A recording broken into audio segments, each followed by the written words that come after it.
Assalamualaikum warahmatullahi wabarakatuh.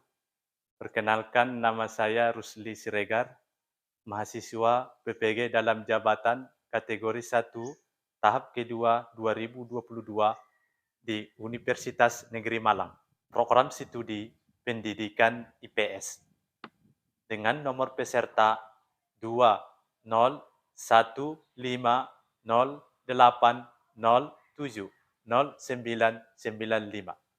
Insyaallah pada hari ini, Selasa 13 Juni 2023, akan melaksanakan uji kinerja praktik pembelajaran di SMP Negeri 5 Batang Cinaku, Kabupaten Indragiri Hulu, Provinsi Riau, dengan materi pendistribusian kembali atau redistribusi pendapatan nasional, kelas 8. Demikian yang dapat saya sampaikan. Semoga ada manfaatnya. Kurang lebih saya mohon maaf. Selamat menyaksikan. Assalamualaikum warahmatullahi wabarakatuh. Assalamualaikum warahmatullahi wabarakatuh. Waalaikumsalam warahmatullahi wabarakatuh. Bagaimana kabarnya pada hari ini? Baik, Pak. Alhamdulillah. Baik. Jadi supaya kegiatan kita pada hari ini lebih berkah, mari kita awali dengan doa. Silakan Ketua Kelas pimpin doanya. Di tempat duduk. Siap. Sebelum kita belajar, marilah kita berdoa menurut agama masing-masing. Berdoa dimulai.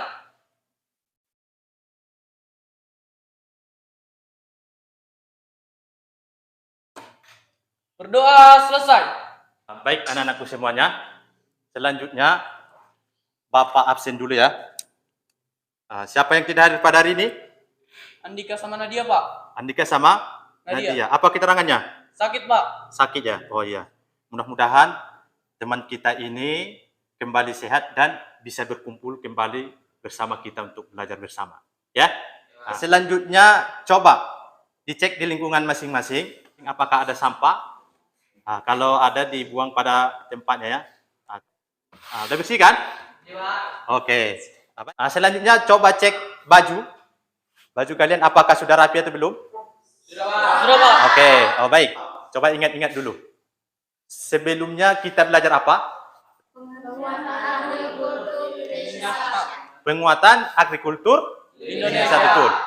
Apa tujuan pembelajaran kemarin itu? Menyejahterakan masyarakat secara adil. Mensejahterakan masyarakat secara adil dan merata. Betul ya.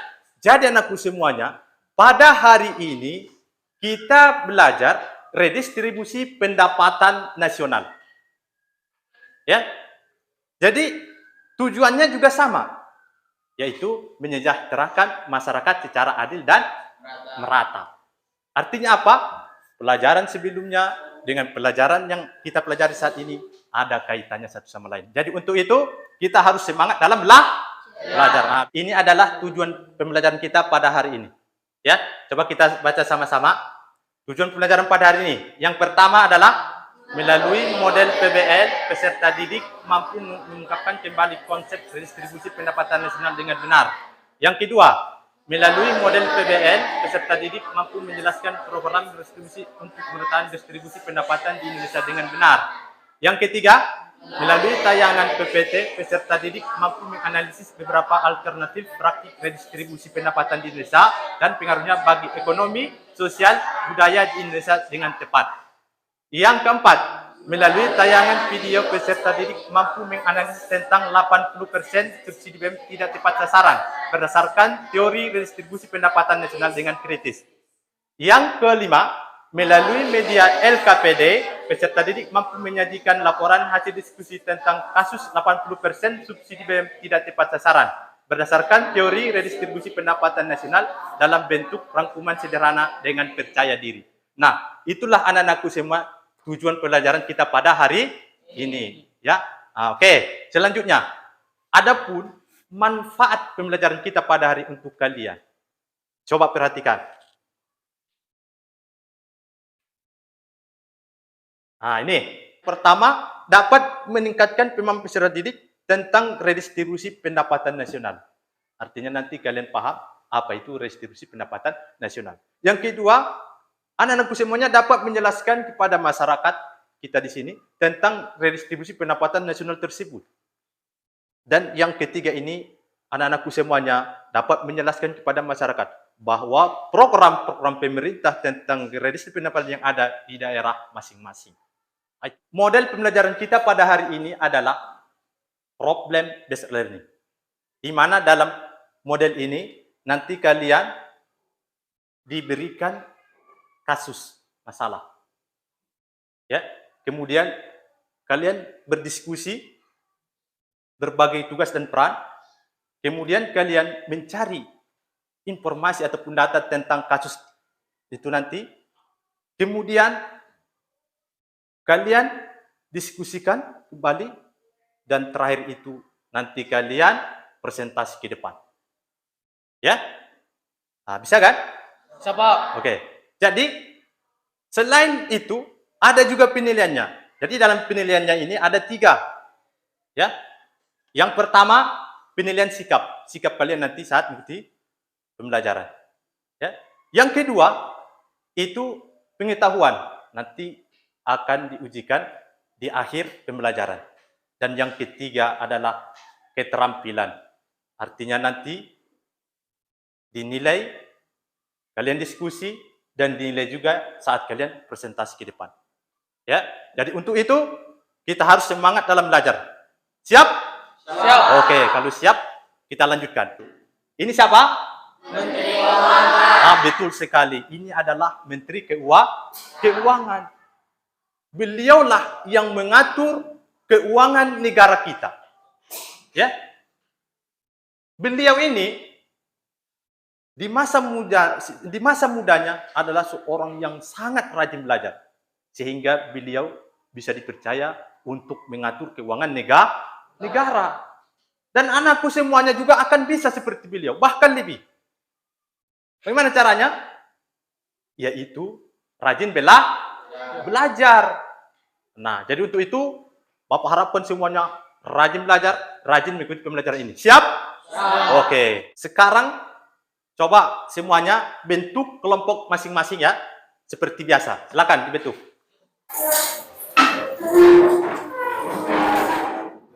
Selanjutnya Bapak tanya dulu. Apakah ada yang tahu apa itu redistribusi pendapatan nasional? Tidak. Nah, oke.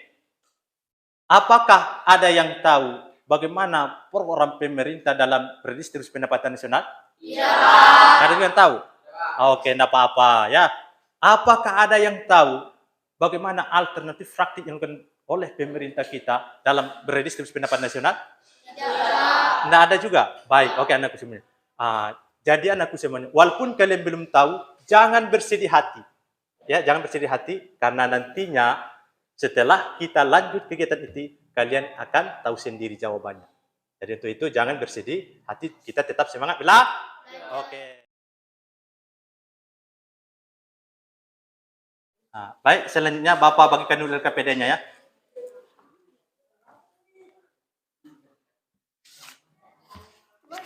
Nah, ya silakan. Silakan dibaca dulu. Oke. Baik. Apakah sudah dapat semuanya LKPD-nya? Sudah, Pak. Oke, coba perhatikan ke depan semuanya. Simak baik-baik ya. Mobil mewah dengan harga dan pajak selangit, tetapi masih menggunakan BBM subsidi.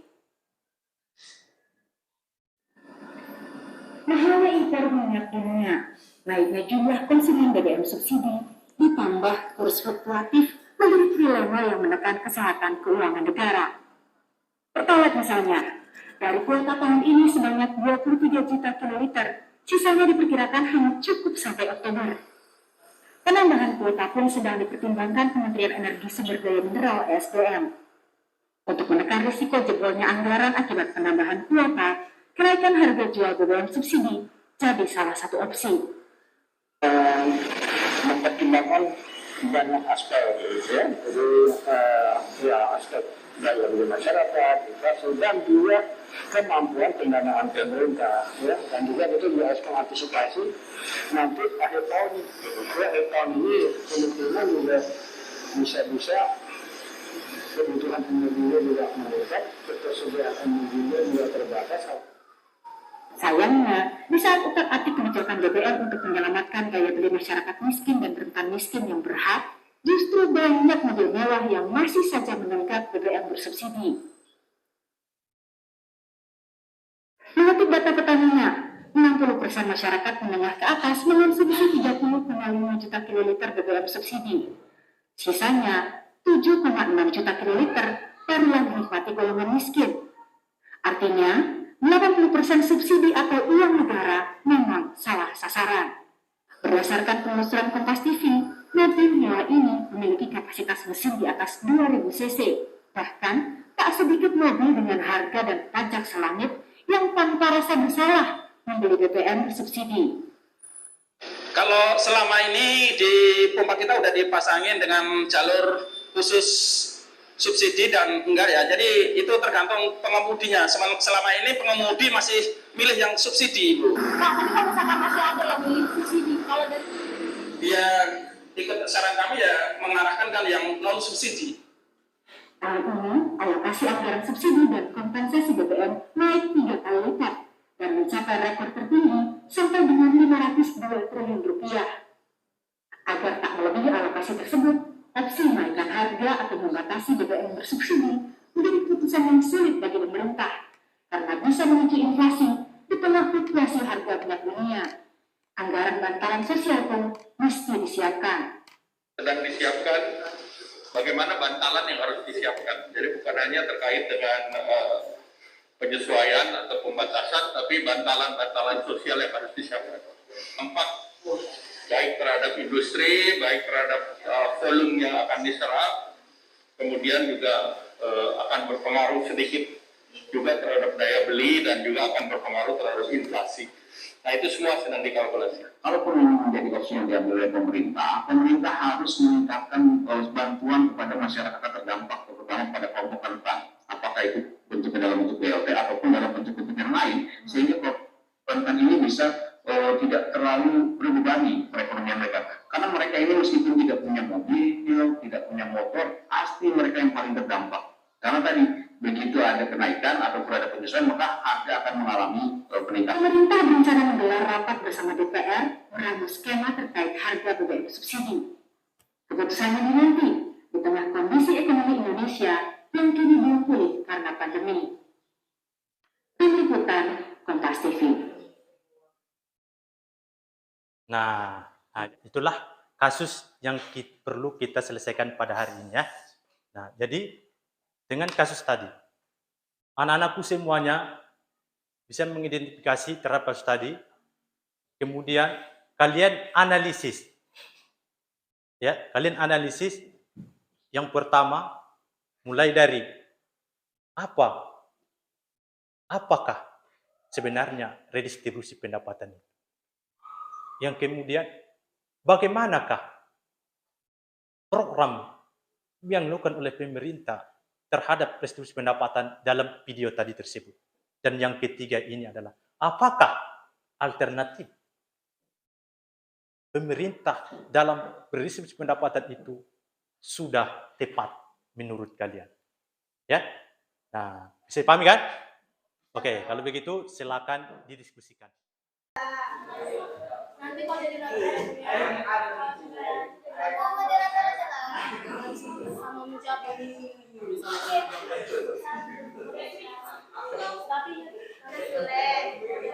moderator Aturan tugasnya apa? untuk mencatat orang yang menyampaikan, makanya narasumber menyampaikan diskusi. Dua yang akan mencari programnya, kalian berdua yang akan mencari alternatifnya. Siap semua? Coba perhatikan ke depan. Supaya kalian dapat menyelesaikan kasus tadi, silakan dibaca buku paket, kemudian bahan ajar yang Bapak bagikan tadi, dan HP yang kalian punya. Ya, silakan dikerjakan.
Udah siap?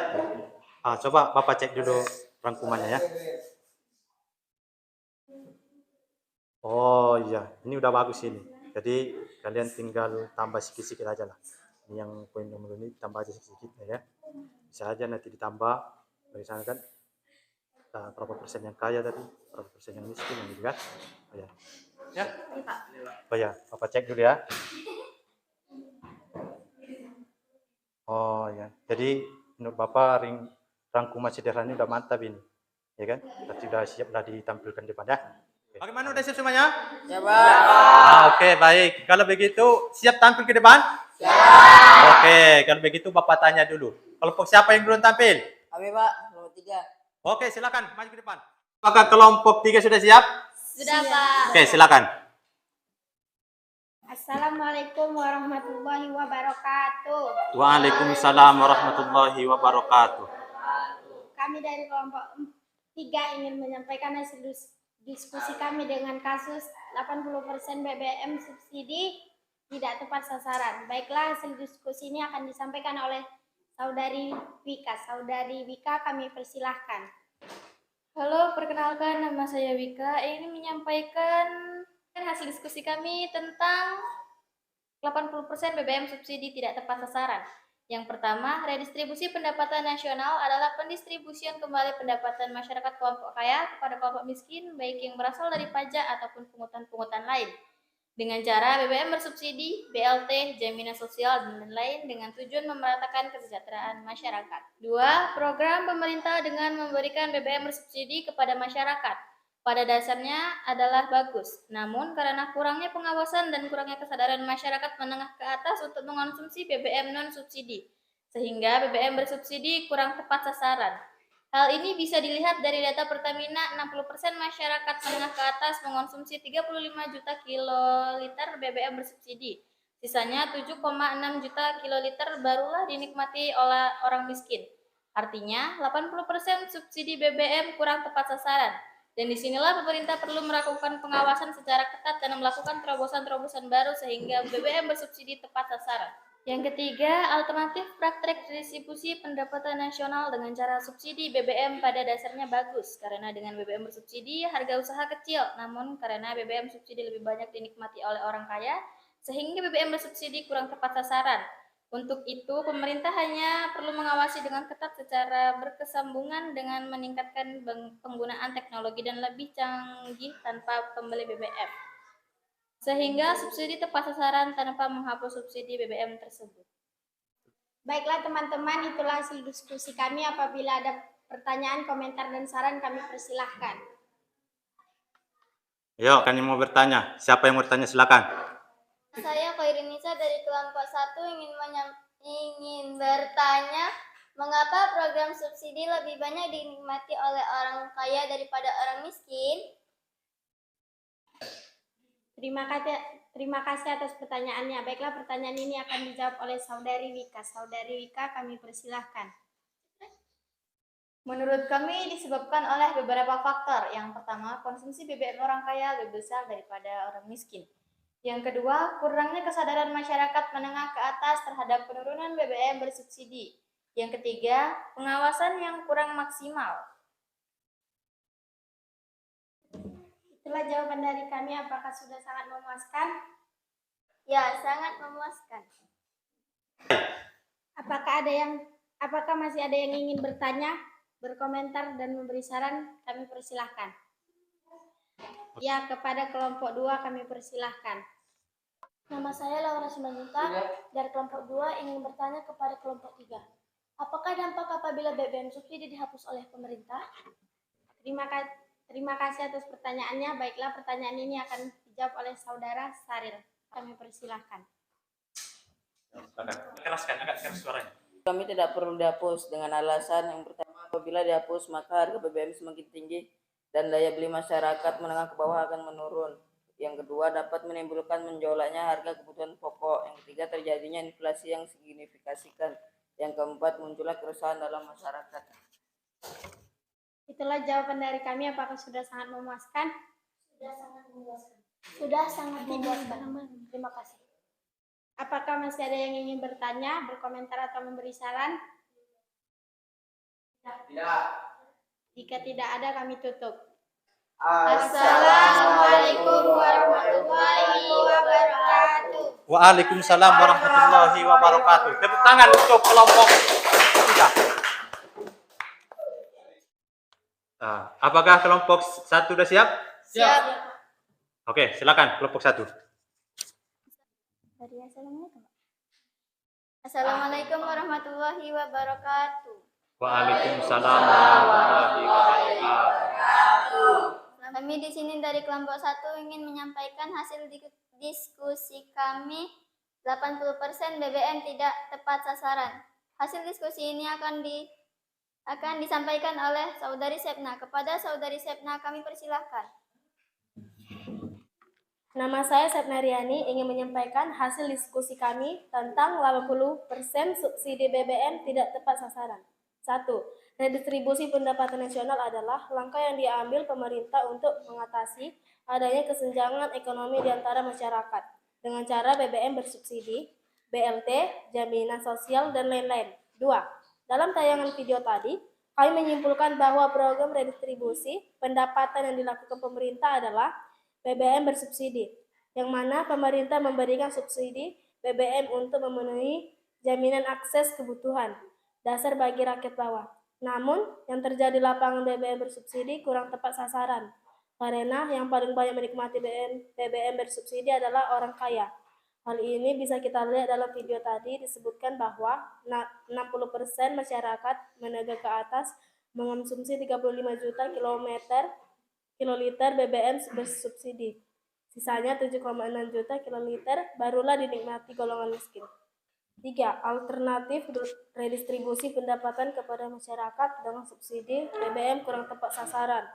Karena yang paling banyak dinikmati BBM bersubsidi adalah masyarakat menengah ke atas. Dan menurut kami sudah waktunya mengevaluasi BBM bersubsidi atau mengalihkan ke program lainnya, misalnya BLT, program kredit lunak, dan pengembangan usaha kecil, sehingga pemerataan distribusi pendapatan di Indonesia dapat dirasakan oleh semua masyarakat.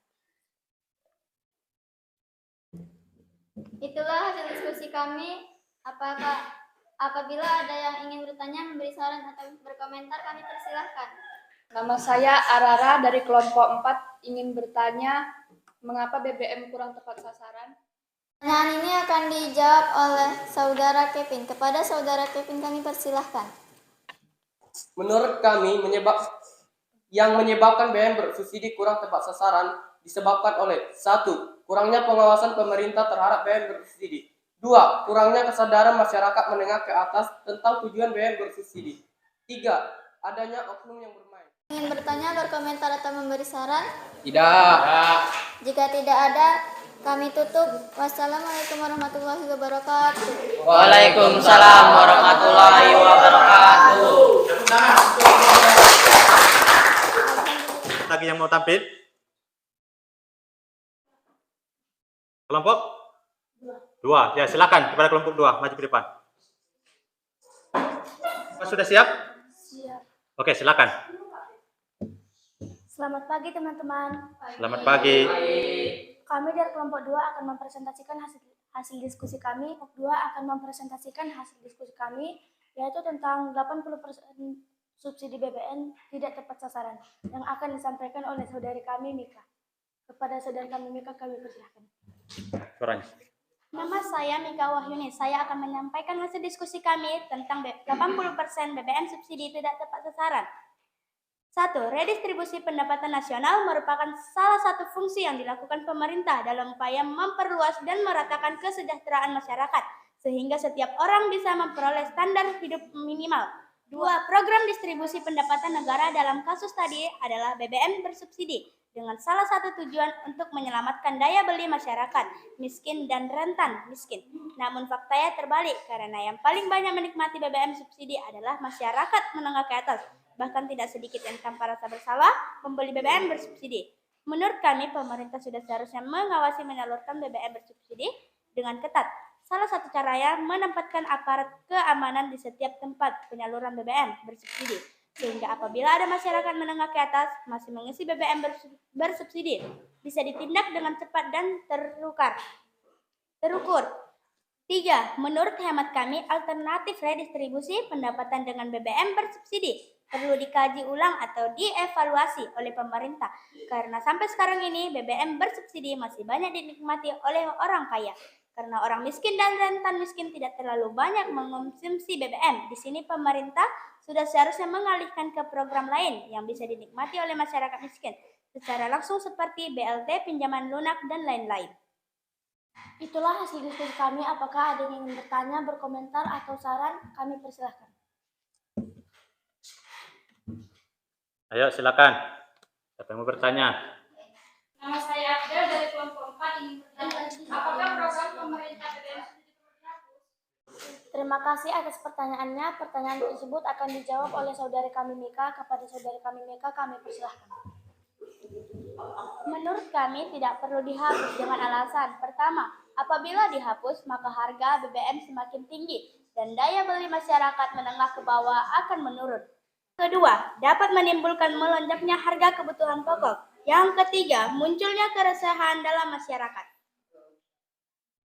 Itulah jawaban dari kelompok kami. Apakah ada yang masih ingin bertanya, berkomentar, atau saran? Tidak. Kalau sudah tidak ada, kami tutup dengan selamat pagi. Kelompok 1, kelompok 2, kelompok 3, dan kelompok 4 sudah tampil. Dan menurut Bapak, semuanya tampil sangat bagus. Tepuk tangan untuk semua kelompok.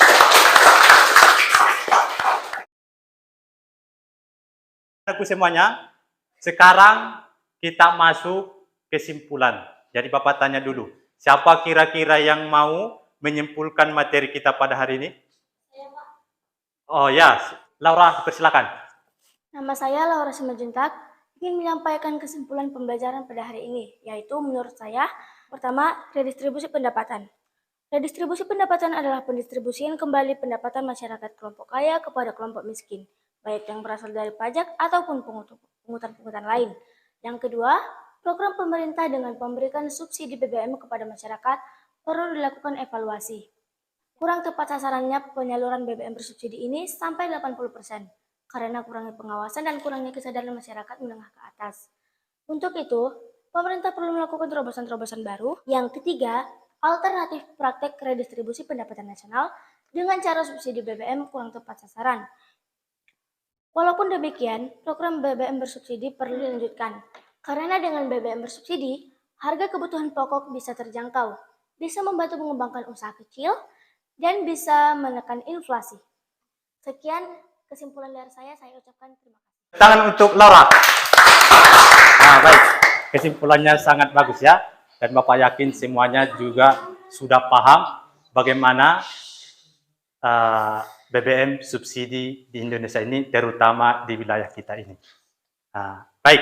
Selanjutnya adalah tes evaluasi. Sekarang silakan susun kembali mejanya seperti semula ya. Jadi untuk semuanya tuh ya, link soalnya sudah Bapak kirim di grup kita. Silakan dibuka grup WA kita, kemudian klik linknya. Linknya ada di situ.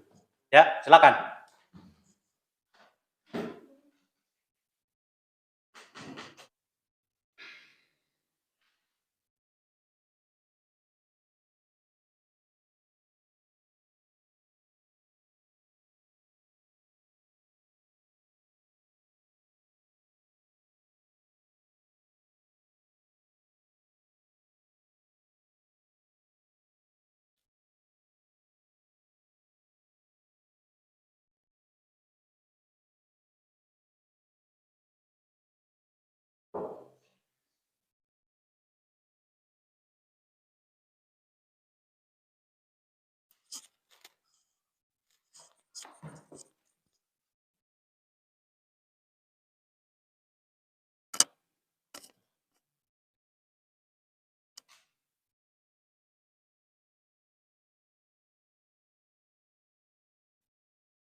Sudah siap. Udah siap.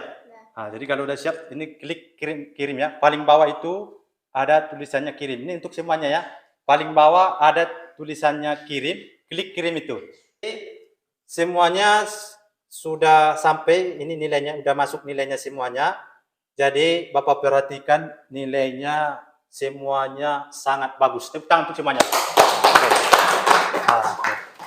Nah, jadi di sini pertama nilainya 100 Nisa. Nah, ya. Selanjutnya adalah refleksi pembelajaran. Jadi Bapak tanya dulu, siapa kira-kira yang mau merefleksi pembelajaran kita pada hari ini? Saya, Pak.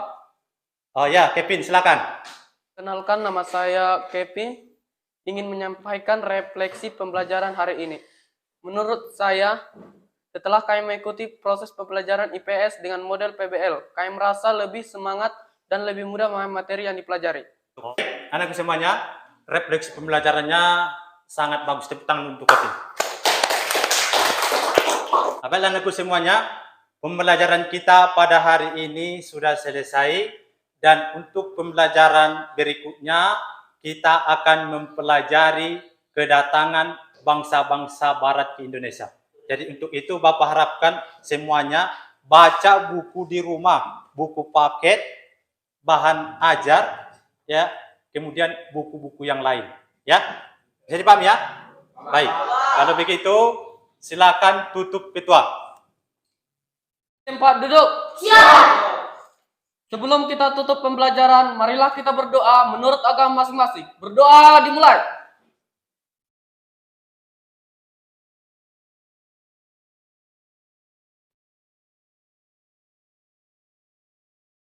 Berdoa selesai. Beri salam kepada Pak Guru. Assalamualaikum warahmatullahi wabarakatuh. Waalaikumsalam warahmatullahi wabarakatuh. Selamat pagi. A.